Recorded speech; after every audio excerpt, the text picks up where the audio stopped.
दोस्तों, जब भी लोग यूएई का नाम सुनते हैं तो ज़्यादातर लोगों को दुबई या ज़्यादा से ज़्यादा अबू धाबी याद आता है।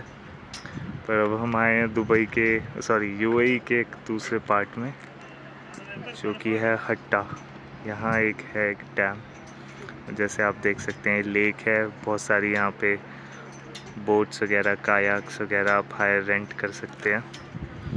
काफ़ी अच्छा व्यू है। हवा भी थोड़ी ठंडी ठंडी है, क्योंकि यही मौसम है यहाँ पे घूमने का। बिकॉज आफ्टर मई तो बहुत ज़्यादा गर्म हो जाएगा। तो यहाँ पे आपको सेल्फ ड्राइव करके आना पड़ेगा, क्योंकि कोई पब्लिक ट्रांसपोर्टेशन नहीं है। और आपको ऊपर से कुछ ऐसा व्यू दिखता है, सारे ये रॉकी माउंटेन्स और इस साइड डैम लेक। ये है यूएई का एक और नज़ारा।